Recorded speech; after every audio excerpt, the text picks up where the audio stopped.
Hello everyone, and welcome back to Friday Night Shenanigans. And this time I bring to you one of my all-time favorite games, and one of my all-time favorite series actually, one that I know from a long time ago. Since I was a kid I played the first game when I was a couple of years old. I don't remember how old I was, but I remember playing it. The first part, but the second part is it's one of my favorite games of all time, and that's Disciples 2. And to spice things up, we're playing actually a modded version, not the vanilla. And we're playing it on my native language version, which is the Polish version.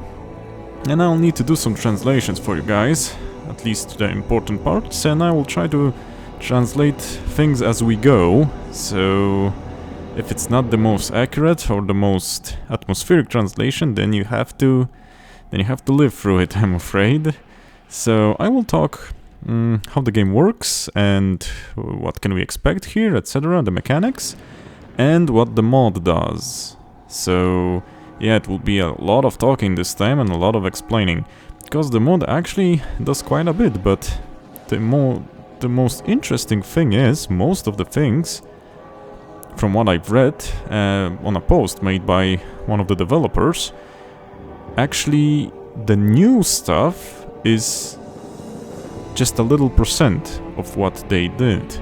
Most of the stuff is what was left in the code by the developers of the vanilla version. So that's interesting. They made most of the stuff, but they just didn't have the time to test it properly and implement it properly. So the team has done some hard work and it's trying to bring that back to you guys. Actually, Disciples 2 has a surprisingly large modding scene, especially in the Russian community.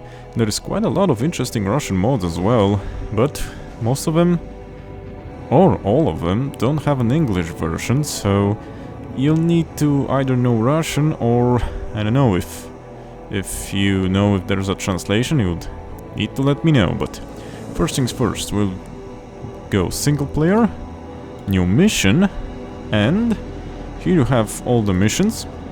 Those with the suffix ZM are the ones made for this mod by either the team or I think different people. Sorry. We'll pick one for this playthrough, or for this episode. We'll pick one with my favorite race.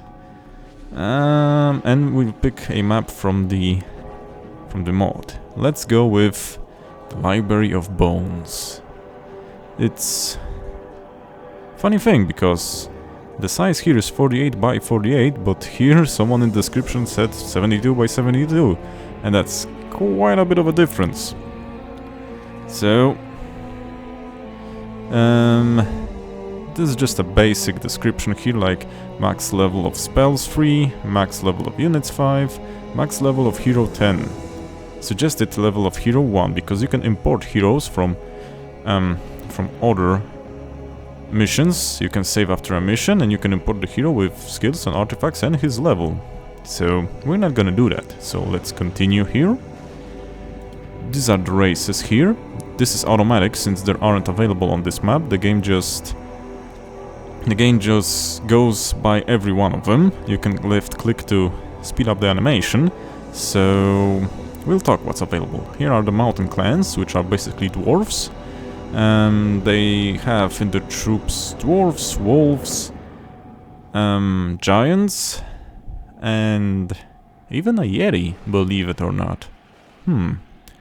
Then we have my favorite race, the Legion of the Damned. Those are basically demons.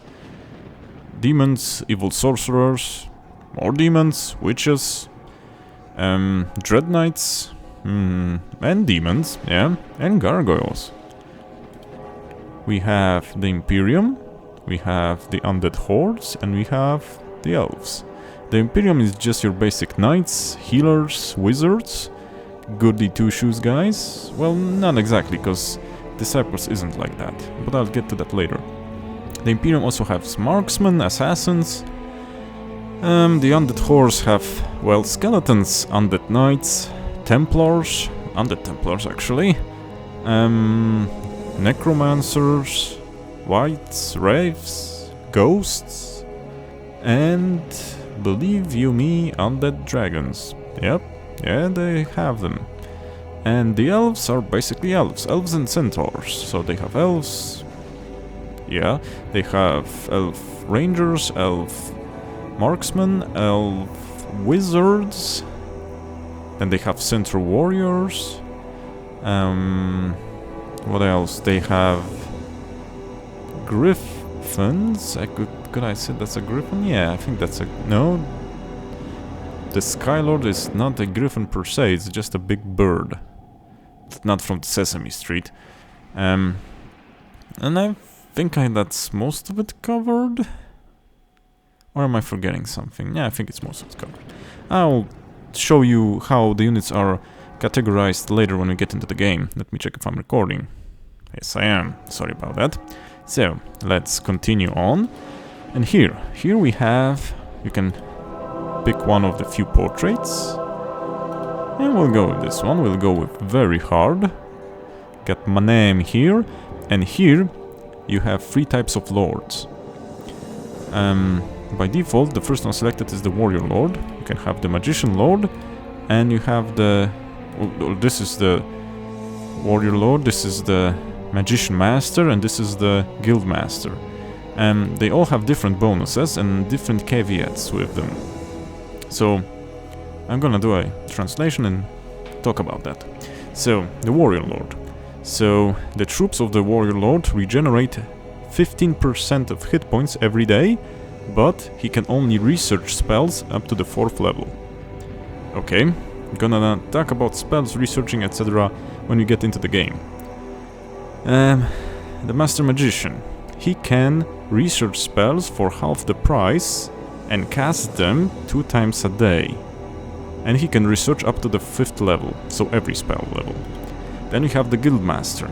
The Guild Master may only research spells up to the 4th level, but he has an additional action. Thieves under his rule have additional actions, and he can build fortresses for 50% cheaper.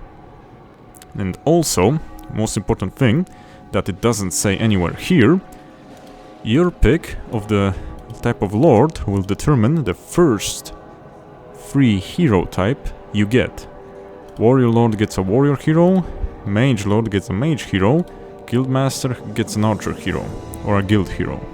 But that doesn't mean you can recruit other heroes, just basically the first 3 one is determined by the type here. For this playthrough, now I'm wondering, I think I'll go with the warrior hero. Coincidentally, even if this regeneration sounds good, he is most of the time not the best hero to choose, and I'll talk about that when we get into the game.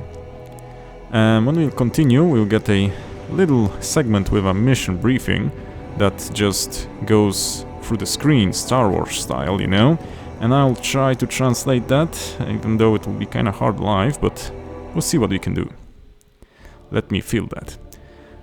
Get into that, I mean. So, the Library of Bones.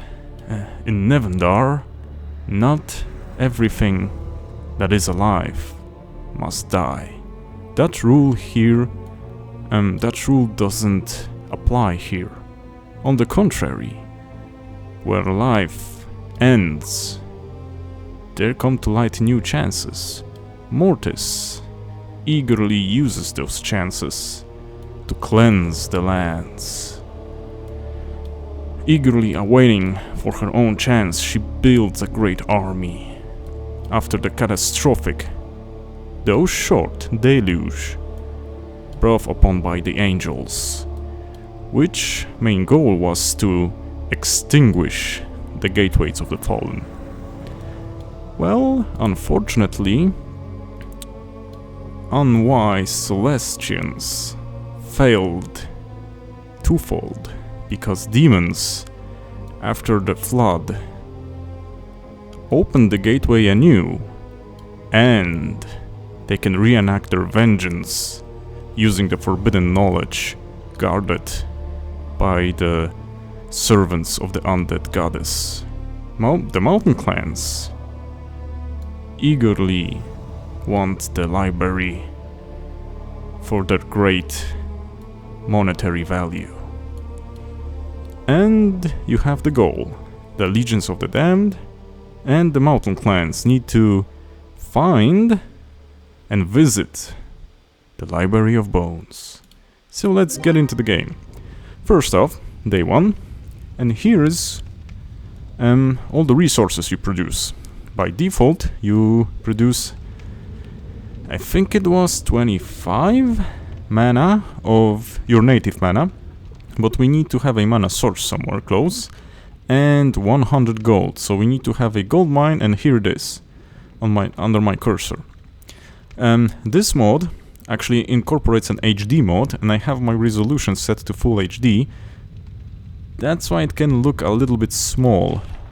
So, you know, that's not the way the normal game looks. The vanilla game, I think it's 124 by 768, something like that. I think that was the resolution max. So here is our first free hero. Begraph. Well, we can use that. So here is our capital city. Can only have one capital city, but you can find cities here in the wild, so to speak, and you can build your own fortress there. We'll talk about that when we get there. Here are resources in the upper right corner. And let's enter our capital city. Here we have a nice city screen with a cool rendered graphics, very atmospheric, that's what I like. Also, the art here is fantastic. It's one of the things that I love about this game. It's very atmospheric and very dark art. I do not remember another game with such art. Well, apart from the Disciples first, and the third and the next part, I wouldn't say so much. They have other problems. The third one is quite a buggy mess due to, I think, well, budget constraints mostly and lack of development time. It does still have a unique atmosphere, but it has a lot of problems. And some of the models are downright ugly for me. For me personally, I don't like some of the models, especially some of the demon models, and that's my favorite race. And the newest one, I honestly don't think it's a Disciples game. I think it's more of a King's Bounty spin-off or clone, but it's not a Disciples game, unfortunately. So, continuing here. Here's our hero. Here we have our hero's party, and here we have our capital. Every capital has a capital guardian. This guy is a little weakened on this map. He normally has more HP, and he's a very, very beefy boy. So you don't want to tackle the capital city without some serious army and some serious prep time, you know? They really pack a punch. But more on that later. So, if we right-click a portrait, we get details. So let me go from the top. Here we have the level. Our hero starts at 1 here. PD here is basically XP points. We have 0 out of 150 for the level. If we get 150, we level up. Our hero, after leveling up and ending a turn, gets to choose an ability from a list. It's a bit different for your normal troops, and I'll get to that a bit later when we finish the hero. Here we have HP. He has 150 at the first level. Here we have armor. He has 0, that's the normal amount of armor.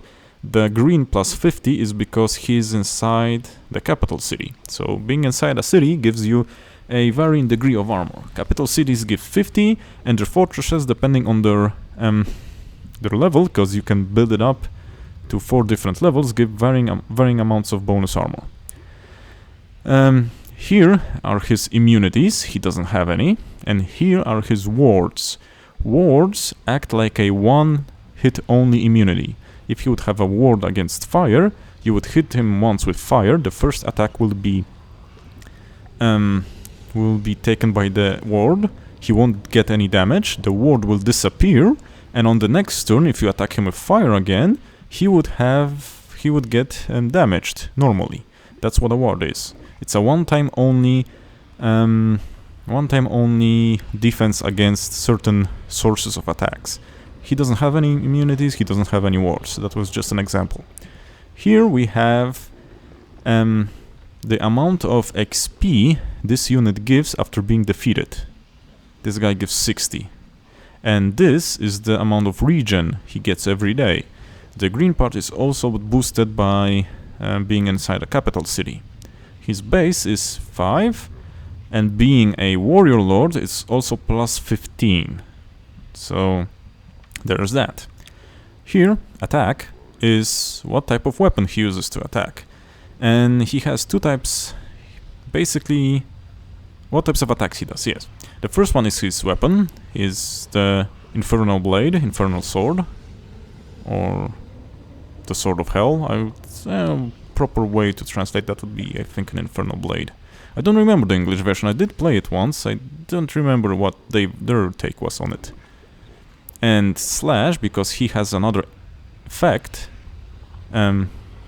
besides this, when he hits, he has chances to burn you. So a chance to hit here, the second one. Chance to hit with the blade, with the sword, is 80%, and the chance to hit on this effect is 60%. But if he misses with the sword, you don't get the effect on hit. So there's 80, and after that 80, there is 60. Just so you know. Damage. The first damage is from his blade, and the second is from the burn. And here is something interesting. Source. Basically, every attack has an element associated with it, and that's what the game calls the source. The sword, the blade, has a source of weapon, because he swings a big-ass sword at you. And the burn has a source of fire, so everything that negates fire won't get burned, but everything that negates weapons won't get hit by the weapon, and therefore you won't roll the burn, because he didn't get hit by the weapon. He was immune. So take that into account. Here we have initiative, he has 50, and initiative basically means who will act first in the battle. Here is his range or reach, and that's adjacent units, and this is how many units he can hit at once using one attack. And he can only hit one unit. So he also has abilities, and that's... Sorry. Burning Blade. On 6th level, the damage from the burning gets plus 10 to damage. The burning gets plus 10 to damage on the 6th level. Here we have his name and a tiny little flavor description, which is always cool. Oh, and here we have the amount of leadership he has, more on that later. How many fights he's won, and his abilities. He can fly, which determines how much movement points he spends, moving through different terrain tiles, and here he has artifact knowledge as his base skill. All warrior heroes have artifact knowledge as their base skill. Yeah. And here we have the Guardian of the Capital. He has 50 base armor, plus 45 from the capital, so he has 95 armor, which means direct attacks do nearly nothing to them. But armor doesn't count for burning, poison, or other dots, so that's one of the ways you can bring them down. And, well, he's immune to armor sunder, so you can't lower that, unfortunately. And the one thing special about Guardians... Also, they have really high initiative. The one thing special about Guardians is the source of their primary attack is Divine Might. And that's because this is a unique source for the Guardians, which you cannot block using artifacts or spells. Nothing blocks against that. So you won't get an easy way out of that. Well, there are a couple of easy ways, but we'll get to that later. Here we have some potions that the mapmaker gave us from the start. Here is an Elixir of Life. It heals 100 points of HP. We'll take all of that. Here is an Elixir of Resurrection. It resurrects dead units. Here we have the Paper Doll when we click that. Here we have Healing, Resurrection, and Dismissal. We can't use that because we don't have a built temple. So, one of my favorite things about this game, let's go to the build menu, is planning your party. Here we have different types of buildings, different categories of buildings, and here we have portraits of units. And here we have a little bit of a description. We'll get to that later. And here we have the base unit, and here we have the unit that it will turn into. And that's what I'm gonna talk about. Because I said with troops it's a bit different. And this is what I mean with it. Because if we get this little follower of the cult unit, we can see he has 75 to level up. If he gains 75, and the prerequisite of having a building for him that has him as a base unit is built, he then evolves or changes into the unit that's here in the portrait, the next unit. So he doesn't get level up, he doesn't get additional strength on level up, he changes his form completely, gets completely different abilities, strengths, and weaknesses.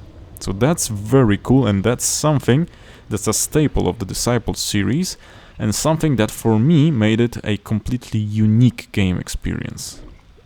At least I don't know any other game that did it like that before Disciples or after Disciples. So that's pretty cool. At least that's what I think. And this is the Believer, ultra follower of the cult. And here we have some flavor effects, like sorry, it can be a bit botchy translations because I'm doing it on the fly, but they who are predetermined for evil in their lives are able to rain fire upon enemies or upon enemy armies. And his attack is a rain of fire, and he does 15 damage on all 6 tiles. We'll get to that later. Here, on our hero party, and on this one, you can see the tiles. And basically, your hero has 1, 2, 3, 4, 5 tiles, and his is the 6th. But you can't use all the tiles for now. You can only use as much tiles as you have your leadership. And you get leadership on level ups. But not every level ups. You get the first leadership, I think you get at level 3, and the next one at level 5, if I recall correctly, sorry. And that's not all. Here you can see you have small portraits that take up 1 space, but you also have bigger units that take up 2 spaces of portraits, and they take up 2 leadership points. So you gotta be careful here. You either take more beefy units, more stronger ones that take up 2, or you take ones that take only 1 space, are a little bit weaker at the start, but you'll take more of them. And that has both pros and cons, because the more units you pick, the more attacks you get in 1 turn. That's right. But the more 1-tile portraits you have, the more the XP you get after a unit defeat gets divided by. So if we had, for example, 3 slots here, and with our leader it would be 4 units, we would have 20 divided by 4 after the battle, if every unit is present after defeating this one. But if we would have 1 2-tile, 1 1-tile, and him, you would have less, you know? You would have 1, 2, 3, so it would be 20 divided by 3, and probably floored, if I recall. So, and yay, my favorite part, planning out your team, planning what will you choose and what will you go with. And one thing, the mod. So the mod brings a couple of things. As you can see, we have those logs here. And it's because the public version of the mod is 4.7, for now, I think. Yeah, 4.7. And the new units that are on the streams, I will link the mod's YouTube page in the description. You can see some units here that are not available to me. That's because the streams and the videos are made on a in development version, and I think that's version 5.0, and they have those units. We do not, unfortunately, but we do get something. And that's something the mod brings as well. It's neutral upgrades, neutral units, neutral upgrades. You can see here we have a neutral upgrade and a priority for it. And here says that a villager can upgrade into a deranged and has a priority of 1. If we would have another upgrade for a villager with priority 2, and we build this one first, this building first, it means this one will have a priority over the 2, and the villager will only evolve into this branch. So you're gonna keep that in mind. Anywho, I don't think I have any... No, on this version we can't buy the neutral ones, and I don't see anything on the map adjacent to me that I can buy neutral units with, unfortunately, on this map.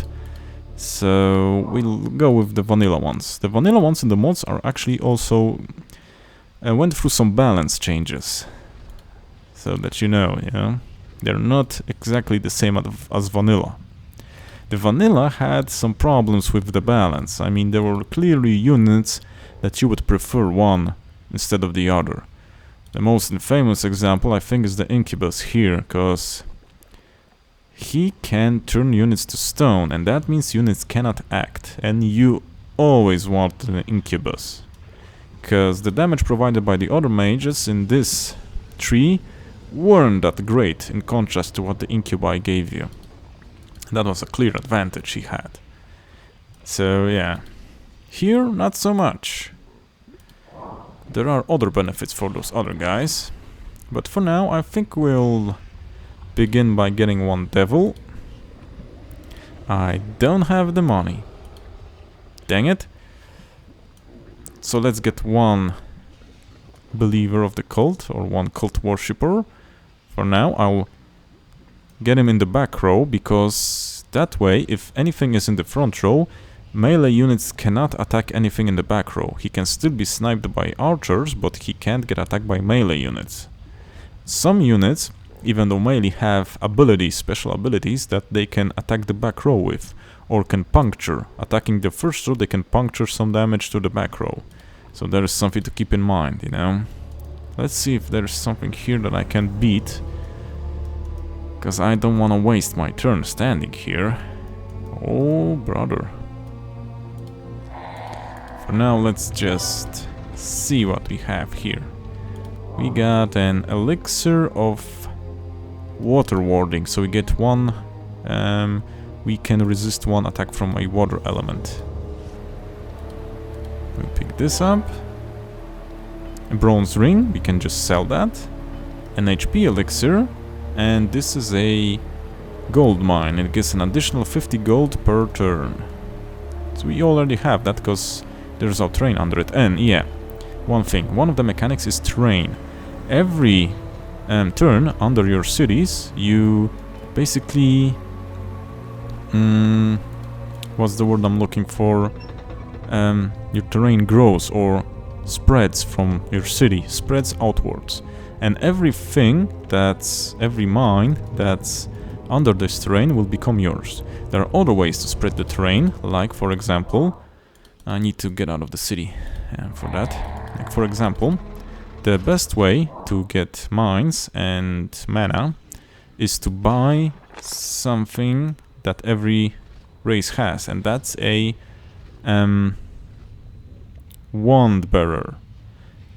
Basically, that's a hero unit who has only 1 point of leadership and goes around the map planting wands, and everywhere he or she plants a wand, the terrain grows from it outwards. So that's kind of cool mechanic, and an interesting thing to do on the outward map. So let's wait one turn to get the gold I need. And this is the bot, the mountain clans, dwarves. 150 gold. Let me buy the devil. Sounds kind of weird. And we're full. Get 1, 2, 3. So, and just to be... no. Also one thing. Now I'll show you that in battle. I will change where my hero is to here. And I'll tell you why in the battle. Also, I will equip him with a potion. One and one of the resurrection potions. Only a resurrection potion, sorry. And we'll go into combat. Combat is a bit different from the Heroes series. Your units are standing in a static manner. You can choose where they stand on the outworld map before the battle, like I said. During the battle, you can't move them. You cannot. And the thing is, for example, he is standing in the middle. And if he's standing by the middle, and your melee units have the reach of adjacent units, they can attack the one adjacent to them, and adjacent to the devil would be here, and the one at the center. See, so you gotta be careful who you pick to stand in the center. It should be one of your beefier units, or the center should be, if you don't have enough units, the center should be clear. So that way you can't be attacked by more than one unit. Because if there was a row of 3 units here, all 3 can hit your center. Gotta think about that. Additionally, during the fight, your hero can use 2 items that he has equipped, and every unit can either attack by clicking the unit or the portrait, can defend, can wait, and that means he'll act later.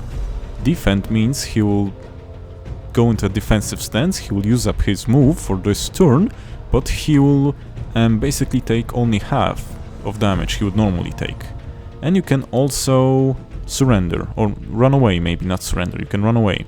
And clicking run away will use 1 turn, your unit will turn around, and on his next turn he will run away from the battle. And that's a very useful ability, because you can run away with 2 people and leave 1, and that one guy will get all the XP from the kills he does by himself after the other 2 ran away. So you can pick and choose and concentrate your XP on one guy if you want so. So, anywho, let's get this first fight over with, so let's attack. Nice. This will be problematic. Unfortunately, they moved before him, but I would like to defend with him. See, he only got 9 damage. We'll attack with the devil. Now, yeah, we're moving first, that's great. We'll attack with my guy. Here we'll defend again.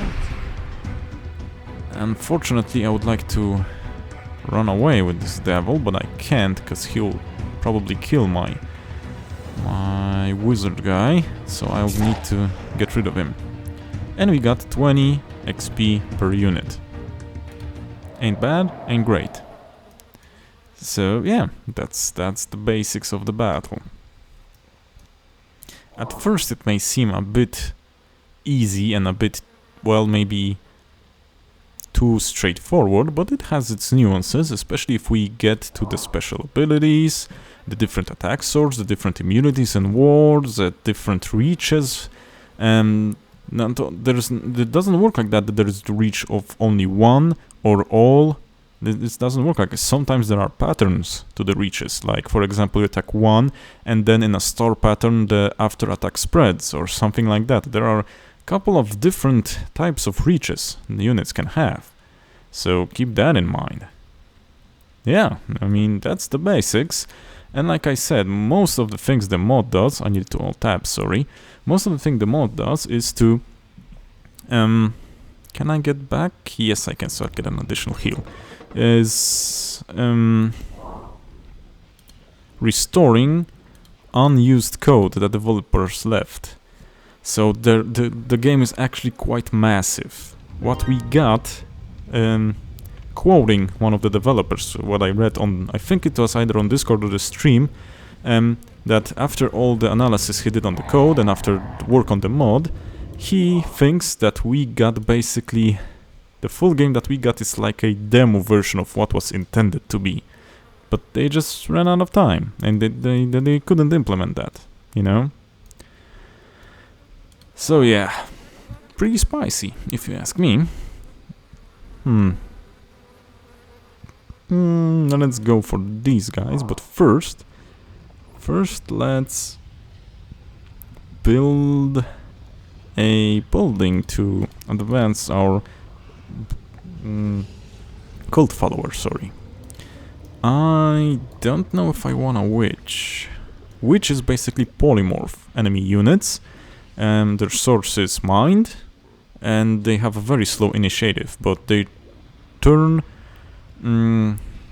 they basically polymorph the enemy units into tiny little... what's their name in English? Methods or something like that. Tiny little demons that attack you for minuscule damage. That's great. That's actually quite powerful. Unless something has a mind ward or a mind immunity. Yup. And their slow initiative actually doesn't work in their favor, because you can get beat up pretty badly. I'll go with the default mage, the sorcerer. He has the rain of fire, and he does more damage than the basic cult follower, and doesn't get anything else special. So let's build it. It builds on the city screen, which is cool, and then we can get back to the game. And that's enough of HP, certainly, because those are melee units. Oh, I kinda messed up here. Okay, this is a berserker, so that's a tier 2 unit. I'm basically a tier 1 unit. Sorry, it's not the basic unit, it's a tier 1 upgrade. He has a special ability that the lower HP he gets, the more bonus damage he does, and we'll check that out in a moment. First, I will defend with my frontline hero. I will hit this guy with my devil. I will rain fire with my mage. That guy is dead. And you can see we damaged the berserker, and he got +2 to damage. And this can get spicy, so I will wait. He will... you bastard, you didn't attack. Oh, he did attack. He did? Or didn't? I kind of forgot, I'm still nervous. In front of the camera, so... this is getting spicy. He now attacked. So I think I'll risk it and see if I can take him down. I missed with the mage, but I took him down with the devil, so it was kind of a risk.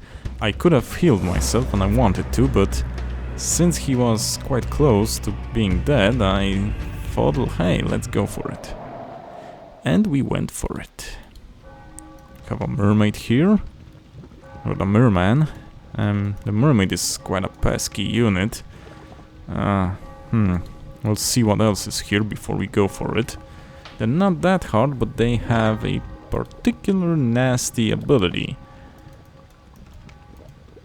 Oh, what have we here? A believer, that's a basic mage unit of the undead horse. And a thief master, that's a neutral unit and can poison on hit and has high initiative. So we need to be careful who we tango with. So let's heal ourselves.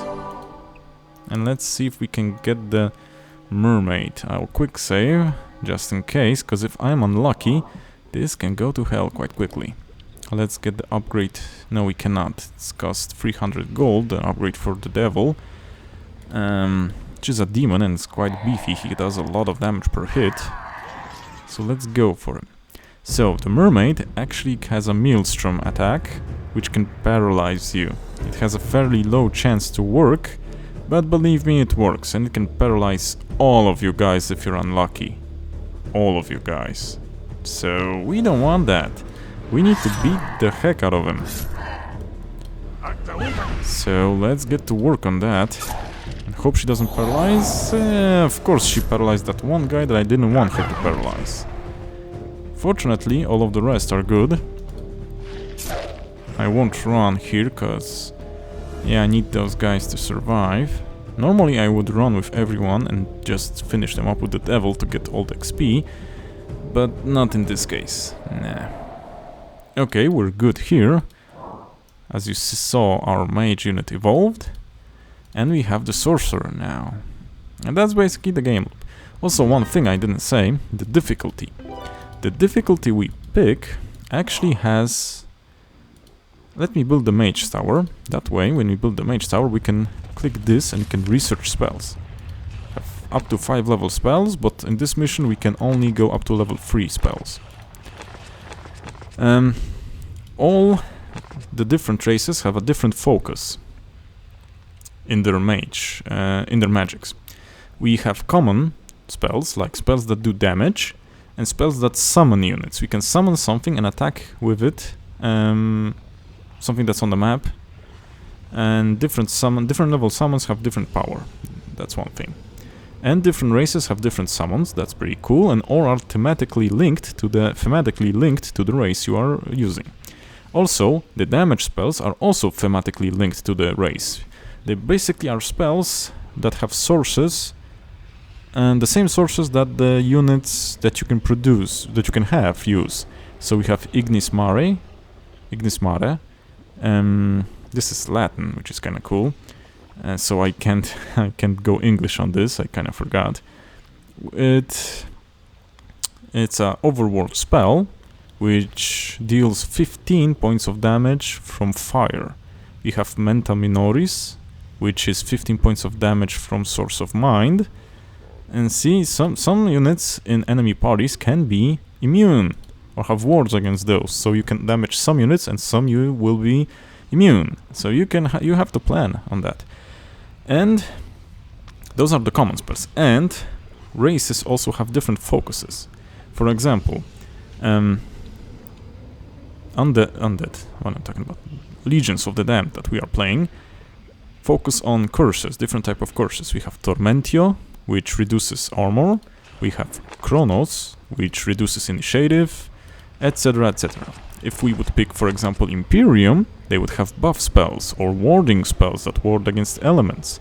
And also healing spells. Dwarves have also healing spells, and don't have wards, they have buffing spells that buff your damage, buff your armor, buff your hit points. Undead also have curses or plagues that do different things. Kind of similar, but different depending on the level and on the values. But that's kind of cool. And different levels of spells need different manas to research and to cast. The first level needs your native mana. The second level needs also your native mana. But starting from the third and upwards, you need a different corresponding mana type to both research and to cast. So keep that in mind. And while using a Warrior Lord, we can only cast once per turn of a spell. So if we have one spell, we only can cast it once per turn. If we have two spells, we can cast the first spell one per turn and the other spell one per turn if we have enough mana. That's one thing. The other thing is, if something is inside of a building, we can't cast any spells on it. We can't debuff it and we can't deal damage to it. We can summon something and attack the building, but we can't rain damage or curses on something into a building. That's worth noting. That is important, so don't plan on that. If that's your main strategy, don't plan on that when you're attacking a building. Cause you will have a bad time. Okay, I should be able to do this.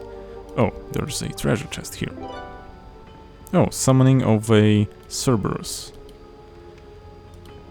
Also, one thing I actually didn't finish. The difficulty. What does the difficulty do? It's kinda important, especially if you're playing on higher difficulties, to research a summoning spell. And that's because when the enemy units are in the fog of war, every turn they get XP. And they will level up. And they will get harder.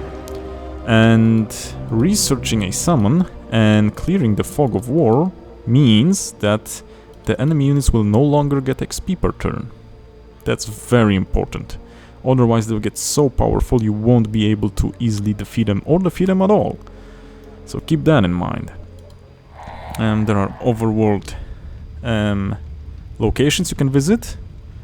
Like here we have an ocean temple or a submerged temple. I'm pushing shift on the keyboard, which shows me the different banners of different places and units. So, you know, you can see what places you can visit or who you can fight on the world map easier that way.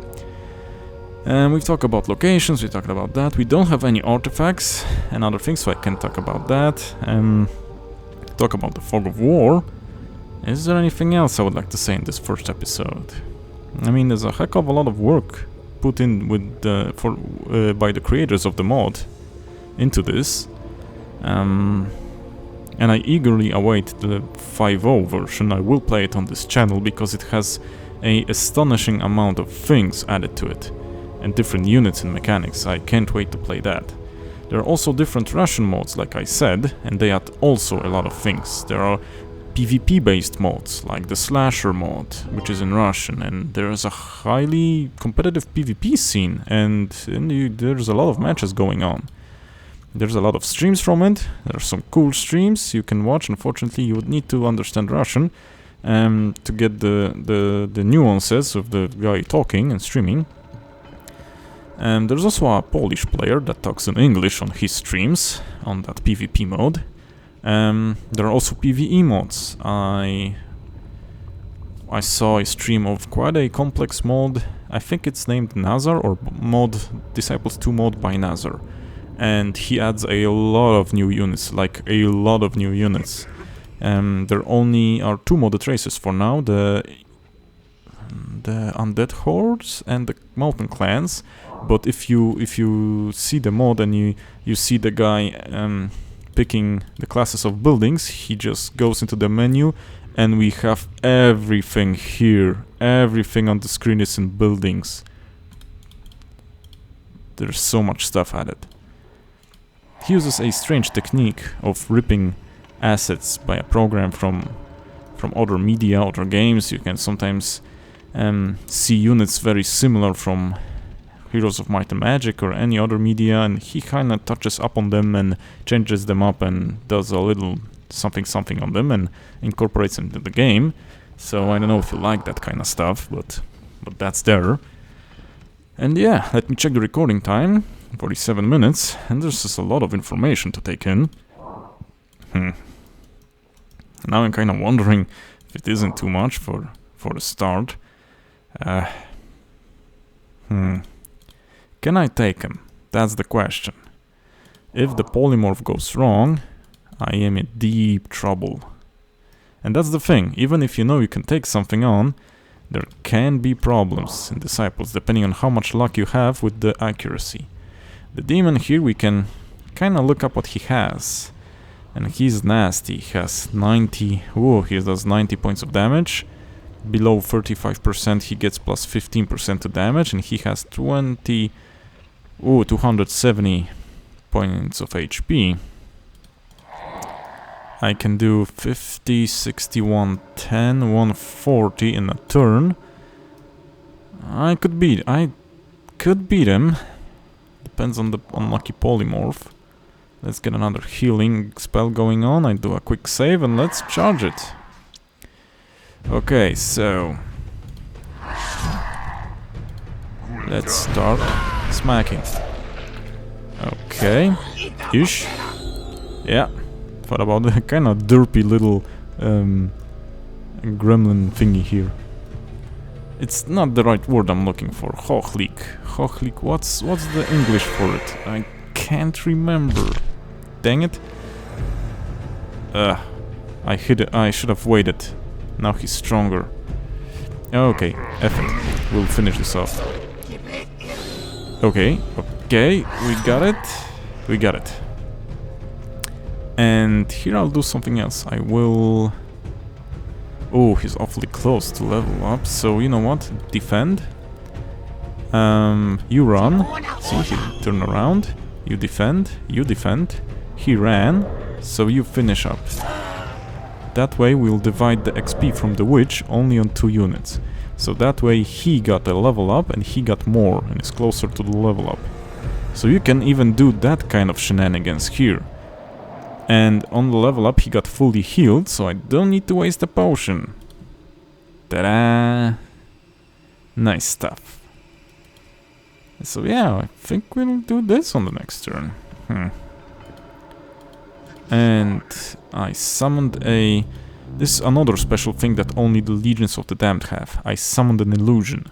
Normally a summon only lasts for 1 turn. Illusions last 2 or 3 turns, I think. And unfortunately I can't get past there.